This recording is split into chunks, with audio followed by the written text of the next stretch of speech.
या ठिकाणी मोठ्या संख्येने उपस्थित असलेल्या माझ्या सर्व लाडक्या बहिणी आणि तितक्याच लाडक्या भावांनो, पहिल्यांदा तर मी लातूरचे ग्रामदैवत सिद्धेश्वर रत्तेश्वराच्या चरणी नतमस्तक होतो आणि आई गंजगोलाई माता भवानी यांच्याही चरणी या ठिकाणी नतमस्तक होतो। खरं म्हणजे लातूर ही एक अशी भूमी आहे की ज्यांनी या महाराष्ट्राला खूप मोठ्या प्रमाणात नेतृत्व दिलं। आपल्याला कल्पना आहे, या ठिकाणी चाकूरकर साहेबांचा उल्लेख झाला। चाकूरकर साहेबांचं जर आपण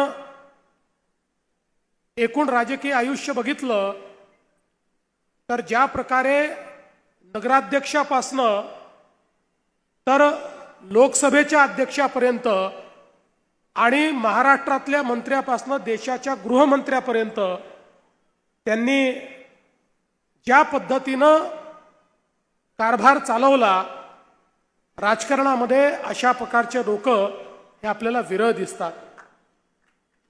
त्याचप्रमाणे शिवाजीराव पाटील निलंगेकर साहेब असतील किंवा ज्यांनी या लातूरला एक वेगळी ओळख दिली ते माजी मुख्यमंत्री विलासरावजी देशमुख असतील।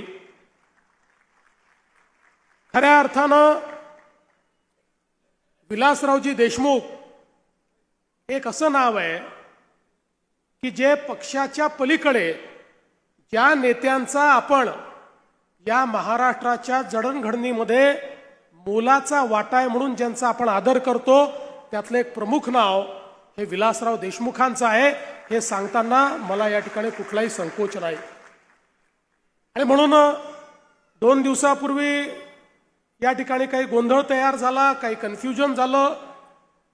आमचे अध्यक्ष या ठिकाणी आले होते, ते बोलत असताना त्यांना त्या ठिकाणी हे सांगायचं होतं की राजकीय दृष्ट्या आपल्याला नवीन रेकॉर्ड तयार करायचा आहे, पण कदाचित त्यांचे शब्द हे चुकीच्या पद्धतीने गेले असतील, त्याबद्दल त्यांनी दिलगिरी व्यक्त केली आहे। पण मी जाहीरपणे सांगतो, काँग्रेस पक्षाची आमची लढाई असली तरी विलासराव देशमुखांबद्दल आम्हाला नितांत आदर आहे। या महाराष्ट्रातलं एक महत्त्वाचं नेतृत्व ते आहे। आणि हे लातूर ज्यांची जन्मभूमी नव्हती पण तरी कर्मभूमी होती, असे आमचे नेते गोपीनाथरावजी मुंडे यांचंही स्मरण या निमित्ताने लातूरकरांसोबत केलं पाहिजे असं माझं मत आहे।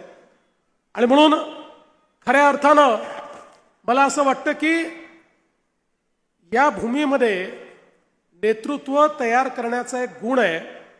आणि म्हणूनच आजही आपण पाहतो मंचावर बसलेली जी आपली नेते मंडळी आहे, या प्रत्येकाने अतिशय चांगल्या पद्धतीनं या लातूर शहराच्या आणि लातूर जिल्ह्याच्या विकासाकरता या ठिकाणी काम केलं।